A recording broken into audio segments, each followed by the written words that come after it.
2012ಕ್ಕೆ ಭೂಕಂಪ ಆಗುತ್ತೆ, ಪ್ರಳಯ ಆಗುತ್ತೆ ಅಂತ ಎಲ್ಲರೂ ಹೇಳ್ತಿದ್ದಾರೆ. ಸರಿ, ಆಗುತ್ತೆ ಅಂತಾನೆ ಅನ್ಕೊಳ್ಳೋಣ. ಹಾಗಾಗೋಕೆ ಏನಾದ್ರು ಒಂದು ಸೈಂಟಿಫಿಕ್ ರೀಸನ್ ಇರಬೇಕು ಅಲ್ವಾ? ನೋಡಿ, ಭೂಕಂಪ ಪ್ರಳಯ ಯಾವ ಕಾರಣದಿಂದ ಆಗ್ಬೋದು ಅಂತ ಹೀಗೂ ಒಂದು ಕಾರಣ ಇದೆ. ಸೌರಮಂಡಲದ ನವಗ್ರಹಗಳಲ್ಲಿ ಸಕಲ ಜೀವರಾಶಿಗಳ ಆಶ್ರಯ ತಾಣವೇ ಈ ಭೂಮಿ. ಮಂಗನಿಂದ ಮಾನವ ಎಂಬ ಹೇಳಿಕೆಯಂತೆ ಮಾನವ ಹಂತ ಹಂತವಾಗಿ ನಾಗರಿಕತೆಯನ್ನು ಕಂಡುಕೊಳ್ಳುತ್ತಾ ಬಂದ.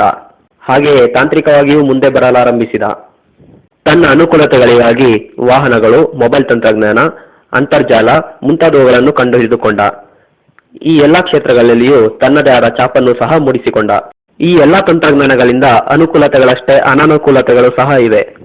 ನಮಗೆ ಈಗಾಗಲೇ ತಿಳಿದಿರುವಂತೆ ಪೆಟ್ರೋಲಿಯಂ ಉತ್ಪನ್ನಗಳ ದಹನದಿಂದ ವಾಯು ಮಾಲಿನ್ಯವಾಗುತ್ತಿದೆ, ಭೂಶಾಖ ಹೆಚ್ಚಾಗುತ್ತಿದೆ, ಹಾಗೂ ಮೊಬೈಲ್ ತಂತ್ರಜ್ಞಾನದಲ್ಲಿ ಬಳಸುವ ತರಂಗಾಂತರಗಳಿಂದ ಪಕ್ಷಿ ಸಂಕುಲ ನಶಿಸುತ್ತಿದೆ.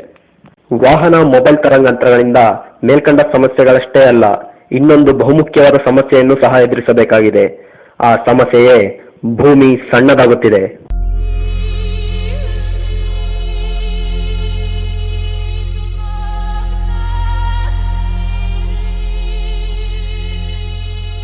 ಸಂಪನ್ಮೂಲಗಳನ್ನು ನವೀಕರಿಸಬಹುದಾದ ಹಾಗೂ ನವೀಕರಿಸಲಾಗದ ಸಂಪನ್ಮೂಲಗಳನ್ನಾಗಿ ವಿಂಗಡಿಸಲಾಗಿದೆ. ಅವುಗಳಲ್ಲಿ ಜಲಶಕ್ತಿ, ವಾಯುಶಕ್ತಿ, ಸೌರಶಕ್ತಿ ಇವುಗಳೆಲ್ಲ ನವೀಕರಿಸಬಹುದಾದ ಸಂಪನ್ಮೂಲಗಳು. ಹಾಗೆಯೇ ಪೆಟ್ರೋಲಿಯಂ ಉತ್ಪನ್ನಗಳು ಇವು ನವೀಕರಿಸಲಾಗದ ಸಂಪನ್ಮೂಲಗಳು. ಒಮ್ಮೆ ಭೂಮಿಯಿಂದ ಆವಿಯಾಗಿ ಹೋದ ನೀರು ಮೋಡವಾಗಿ ಘನೀಕರಿಸಿ ಆವಿಯಾಗಿ ಹೋದ ನೀರಿನ ಪ್ರಮಾಣದಷ್ಟೇ ನೀರು ಮಳೆಯ ರೂಪದಲ್ಲಿ ಮತ್ತೆ ಭೂಮಿಗೆ ಹಿಂತಿರುಗುತ್ತದೆ. ಉದಾಹರಣೆಗೆ, ಭೂಮಿಯ ಒಟ್ಟಾರೆ ತೂಕ 100 kg ಇದೆ ಎಂದುಕೊಳ್ಳೋಣ. ಅದರಲ್ಲಿ 1 kg ನೀರು ಆವಿಯಾಗಿ ಹೋದರೆ ಭೂಮಿಯ ಒಟ್ಟಾರೆ ತೂಕ 99 kg ಆದಂತಾಯಿತು. ಆದರೆ ಸ್ವಲ್ಪ ಸಮಯದ ನಂತರ ಆ 1 kg ನೀರಾವಿಯು ಮೋಡವಾಗಿ ಘನೀಕರಿಸಿ ಮಳೆಯ ರೂಪದಲ್ಲಿ ಭೂಮಿಗೆ ಹಿಂತಿರುಗುತ್ತದೆ. ಈ ಪ್ರಕ್ರಿಯೆಯಿಂದ ಭೂಮಿಯ ಒಟ್ಟಾರೆ ತೂಕದಲ್ಲಿ ಯಾವುದೇ ವ್ಯತ್ಯಾಸವೂ ಕಂಡುಬರುವುದಿಲ್ಲ. ಹಾಗೆಯೇ ಪ್ರತಿನಿತ್ಯವೂ ಈ ಭೂಮಿಯಲ್ಲಿ ಗಣಿಗಾರಿಕೆ ನಡೆಯುತ್ತಿದೆ. ಗಣಿಗಾರಿಕೆಯಿಂದ ತಂದ ಕಬ್ಬಿಣ, ತಾಮ್ರ, ಅಲ್ಯೂಮಿನಿಯಂ, ಚಿನ್ನ, ಬೆಳ್ಳಿ ಮುಂತಾದವುಗಳಿಂದ ವಾಹನಗಳನ್ನು, ವಸ್ತುಗಳನ್ನು ತಯಾರಿಸುತ್ತಿದ್ದೇವೆ. ಈ ವಾಹನಗಳನ್ನು ಭೂಮಿಯ ಮೇಲೆಯೇ ಉಪಯೋಗಿಸುತ್ತಿರುವುದರಿಂದ ಭೂಮಿಯ ಒಟ್ಟಾರೆ ತೂಕದಲ್ಲಿ ಯಾವುದೇ ವ್ಯತ್ಯಾಸವೂ ಕಂಡುಬರುವುದಿಲ್ಲ.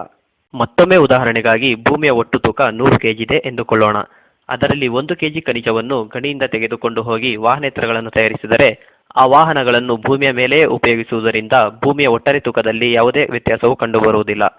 ಅಂದರೆ ಖನಿಜವು ಭೂಮಿಯ ಒಂದು ಕಡೆಯಿಂದ ಮತ್ತೊಂದೆಡೆಗೆ ಸ್ಥಾನಪಲ್ಲಟವಾಯಿತೇ ಹೊರತು ಭೂಮಿಯಿಂದ ಬೇರ್ಪಡಿಸಿದಂತಾಗಲಿಲ್ಲ. ಆದರೂ ಭೂಮಿ ಹೇಗೆ ಸಣ್ಣದಾಗುತ್ತಿದೆ ಎಂಬ ಪ್ರಶ್ನೆಗೆ ಉತ್ತರ, ಭೂಮಿಯು ಹಲವು ಪದರಗಳಿಂದ ಮಾರ್ಪಾಡಾಗಿದ್ದು ಕೆಲವು ಪದರಗಳ ಕೆಳಗೆ ಪೆಟ್ರೋಲಿಯಂ ಉತ್ಪನ್ನವಿದೆ. ಪ್ರತಿನಿತ್ಯವೂ ನಾವು ನಮ್ಮ ದಿನಬಳಕೆಗಾಗಿ ಕೋಟ್ಯಾಂತರ kgಯಷ್ಟು ಪೆಟ್ರೋಲಿಯಂ ಉತ್ಪನ್ನಗಳನ್ನು ದಹಿಸುತ್ತಿದ್ದೇವೆ. ಹೀಗೆ ದಹಿಸಿದಾಗ ಪೆಟ್ರೋಲಿಯಂ ಉತ್ಪನ್ನಗಳು ಶಾಖಶಕ್ತಿಯಾಗಿ ರೂಪಾಂತರಗೊಂಡು ನೀರಿನ ಹಾಗೆ ಯಾವುದೇ ರೀತಿಯಲ್ಲಿಯೂ ಭೂಮಿಗೆ ಹಿಂತಿರುಗುವುದಿಲ್ಲ ಅಥವಾ ಭೂಮಿಯಲ್ಲಿ ಪುನರ್ಮಿಲನವಾಗುವುದಿಲ್ಲ. ಹೀಗೆ ಪೆಟ್ರೋಲಿಯಂ ಉತ್ಪನ್ನಗಳನ್ನು ಭೂಮಿಯಿಂದ ಹೊರಗೆ ತೆಗೆಯುತ್ತಾ ಪೆಟ್ರೋಲಿಯಂ ಉತ್ಪನ್ನವಿದ್ದ ಆ ಪದರವು ಬರಿದಾಗುತ್ತದೆ.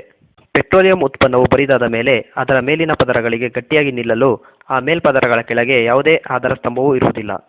ಭೂಮೇಲ್ಪದರವು ವಾಹನಗಳ ಚಲನೆ ಮುಂತಾದವುಗಳಿಂದ ಕಂಪನಕ್ಕೊಳಗಾಗುತ್ತಿರುತ್ತದೆ. ಈ ಕಂಪನವು ಒಂದು ಹಂತವನ್ನು ಅಥವಾ ಪರಿಮಿತಿಯನ್ನು ಮೀರಿದಾಗ ಆ ಮೇಲ್ಪದರವು ಕೆಳಕ್ಕೆ ಕುಸಿಯುತ್ತದೆ. ಹೀಗೆ ಆದ ಭೂಕುಸಿತವನ್ನು ನಾವು ಭೂಕಂಪ ಎಂದು ಭಾವಿಸುತ್ತೇವೆ. ಅದೇ ರೀತಿ ಈ ಭೂಕುಸಿತವು ಸಮುದ್ರದ ತಳದಲ್ಲಿ ಉಂಟಾದರೆ ಕುಸಿದ ವೇಗಕ್ಕೆ ತಕ್ಕಂತೆ ಭಾರೀ ಅಲೆಗಳು ಏಳುತ್ತವೆ. ಇದನ್ನು ನಾವು ಪ್ರಳಯ ಎಂದು ಭಾವಿಸುತ್ತೇವೆ. ಮೊದಲೇ ಹೇಳಿದ ಹಾಗೆ ಭೂಮಿಯು ಹಲವಾರು ಪದರಗಳನ್ನು ಹೊಂದಿದೆ. ಅದರಲ್ಲಿ ಪ್ರತಿಯೊಂದು ಪದರವು 1 ಅಡಿ ಇದೆ ಎಂದುಕೊಳ್ಳೋಣ.